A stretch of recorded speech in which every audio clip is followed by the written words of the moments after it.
Hello everyone. In this lecture you will learn about the work done in the adiabatic process. First we define what is the adiabatic process, then we derive the expression for its work done or work done by the gas or on the gas during this adiabatic process. So first of all, what is the adiabatic process? A process in which the heat energy of the system or the gas remains constant. Means that system do not take the heat from surrounding and do not release the heat from the surrounding. ना तो वो extract करती है surrounding से heat gas और न ही वो surrounding में रिलीज करती है। ऐसे सिस्टम को या ऐसी प्रोसेस को हम क्या नाम देते हैं?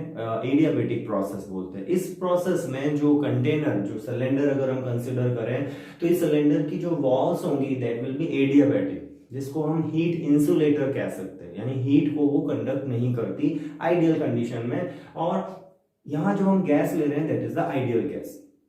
सो ये एक सिलेंडर है जिसका क्रॉस सेक्शनल एरिया ए हमने लिया है। एक movable piston, frictionless movable, ideal conditions हम जनरली कंसीडर करके इसको डिराइव करते हैं थ्योरेटिकली।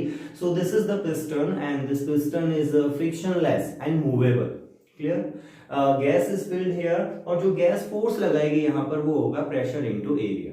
तो हमें जैसे पता है कि हम जो वर्क डन की बात करते हैं तो ये स्मॉल डिस्प्लेसमेंट dx के लिए जो वर्क डन होता है that is f into dx, एक कॉमन फॉर्मूला है वर्क डन का। देन फोर्स को हम प्रेशर इंटू एरिया से चेंज कर सकते हैं, तो pressure into area into displacement. Now area into displacement will be what? This is the volume. So this p dv will be the work done for the small displacement dx।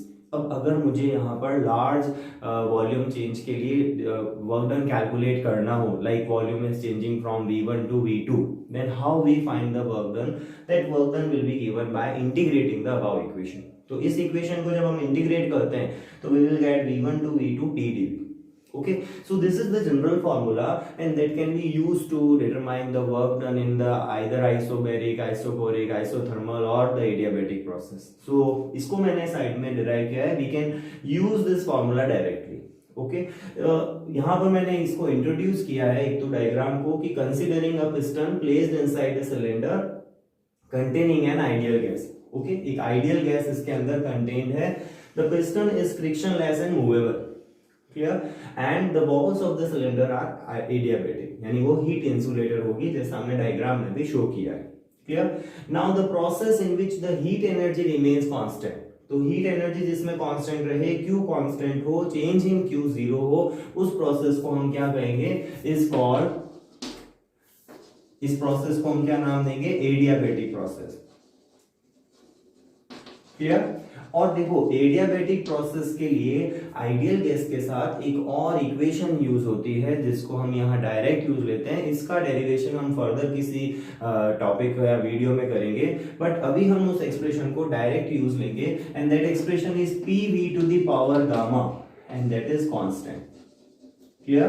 pv to the power gamma is constant. तो यहाँ gamma जो है वो gamma क्या है? It is cp upon cv। The ratio of the specific heats, Cp और Cv के ratio को हम गामा बोलते हैं। क्लियर? सो इस P v to the power gamma constant, it is this equation is used for the adiabatic process. Clear? तो मैं यहाँ पर ऐसे लिख देता हूँ, for an adiabatic process,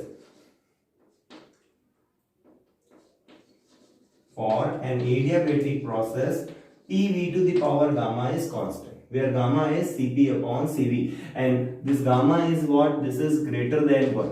Cp हमेशा Cv से ग्रेटर होता है जैसा हमने पिछले टॉपिक्स में स्टडी किया था, तो इसीलिए गामा की वैल्यू ग्रेटर देन 1 रहती है। Now from here we find, if we find the p then it will be what? Suppose this constant is k, मान लेते हैं इस कांस्टेंट का नाम हम क्या दे रहे हैं? k दे रहे हैं because we have to use this constant in this derivation, that's why.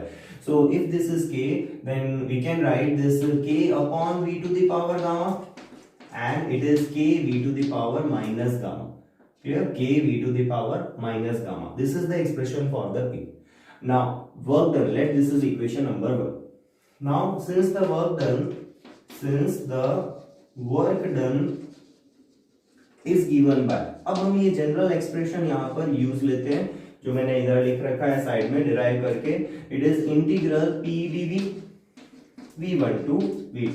This is equation number 2। Okay, it is very easy and an important topic for this 11th class 11th annual examination. So p equals to k v to the power minus gamma की value हम यहाँ put करेंगे. तो p की value using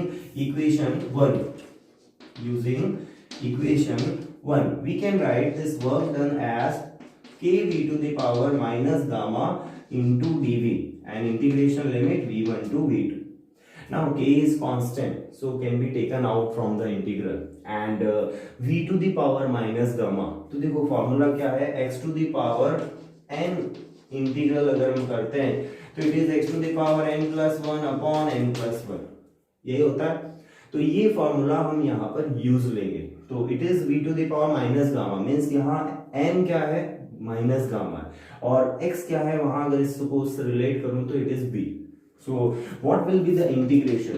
The integration will be what? It is v to the power minus gamma plus 1 upon minus gamma plus 1. ठीक है. और integration की जो लिमिट लगेगी मैं इसको यहां लिख देता हूं v1 से v2. ऐसे ही करते हैं हम जनरली इंटीग्रल. तो इंटीग्रल करके फिर हम स्क्वायर ब्रैकेट पर अपर और लोअर लिमिट लगा देते हैं. तो ये जो v2 लिमिट है ये यहाँ ब्रैकेट में लगी है और ये v1 लिमिट इस इंटीग्रेशन में. क्लियर. तो ये थोड़ा सा ध्यान रखना. Now it is k v to the power minus gamma plus 1 और upon minus gamma plus 1. So this 1 minus gamma can be taken out और फिर हम इसमें लिमिट पुट कर देते हैं.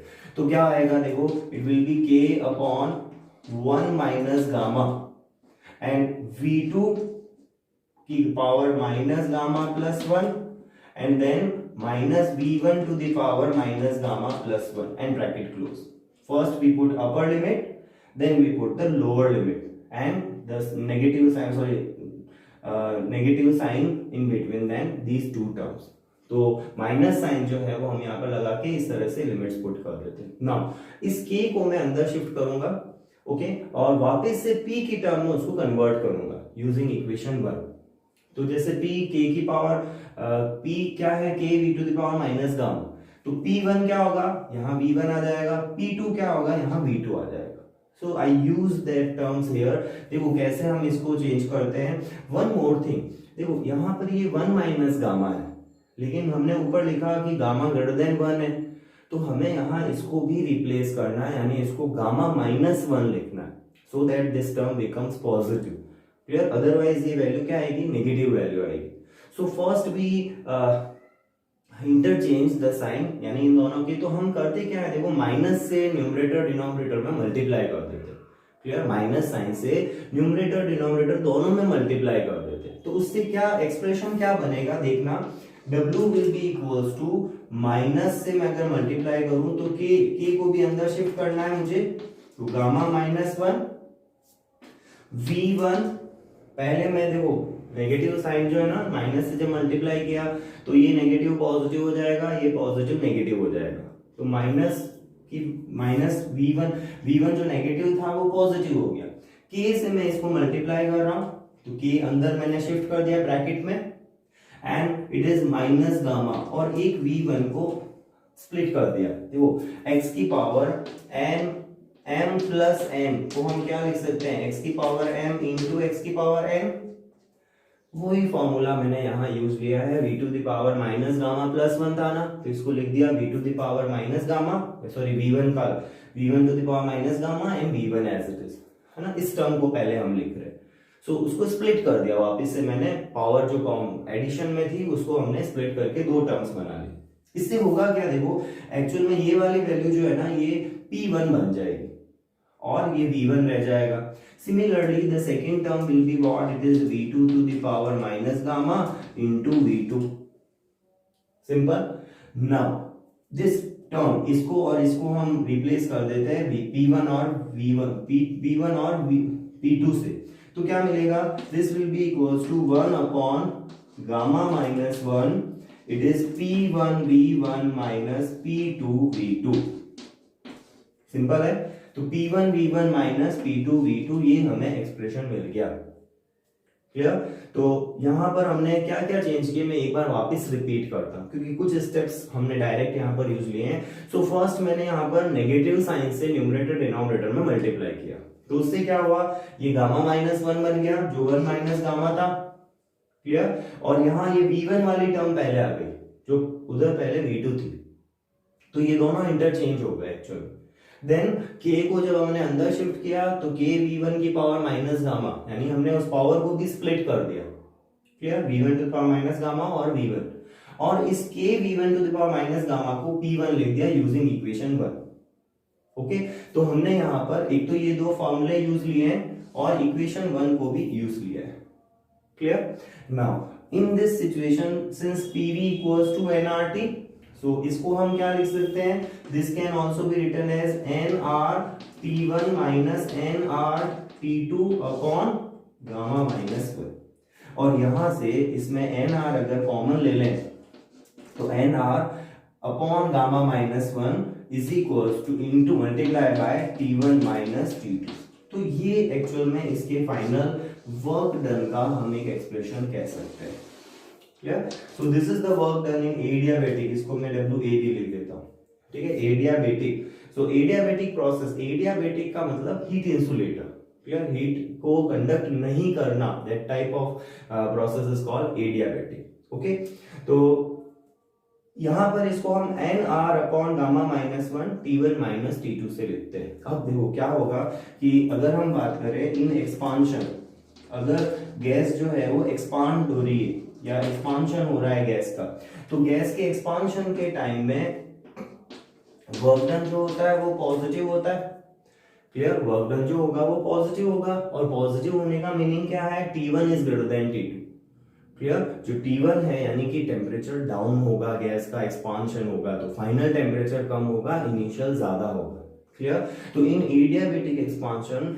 टेम्परेचर डिक्रीजेस, और उसको हम इस एक्सप्रेशन से, इस वर्क डन के एक्सप्रेशन से मैथमेटिकली प्रूव कर सकते हैं, clear. So work done is positive and this will tends और this will implies we can say T1 is greater than T2, यानी गैस का फाइनल टेम्परेचर कम हो जाता है, क्लियर। यहां मैं इसको बॉक्स में लिख देता हूं, जो हमने फॉर्मूला जो बनाए थे वो उसको अलग कर देते। दूसरा मैं लिखता हूं यहाँ पे इन कंप्रेशन, जब गैस कंप्रेस होती तो उस समय work done on the gas होता है, इसीलिए उसको नेगेटिव लेते हैं, और जब ऐसी का रिवर्स है वैसे, तो जब वर्क डन नेगेटिव होगा तो देखो nr नेगेटिव हो नहीं सकते, गामा माइनस 1 नेगेटिव हो नहीं सकता, ठीक है, इसीलिए हम कहेंगे कि यहाँ पर ये टर्म नेगेटिव है, और ये नेगेटिव होने का मतलब T2 ग्रेटर है T1 से, clear. This implies T2 is greater than T1 and it means that in compression the temperature increases। जब हम एक्चुअल में कहा कैसे इंक्रीज हुआ, हमने जो उस पर वर्क किया वो एक हीट एनर्जी में, एक टेम्परेचर की एनर्जी में कन्वर्ट हो गया, क्लियर। सो इस तरह से हम ये प्रूव कर सकते हैं कि एडियाबैटिक प्रोसेस में टेम्परेचर एक्सपांशन में तो डिक्रीज होता है और कंप्रेशन में इंक्रीज होता है, और ये एक मेथड है, एक डेरिवेशन के स्टेप्स हैं जिनमें हम इस वर्क डन के एक्सप्रेशन को डिराइव करते हैं। So note down this one.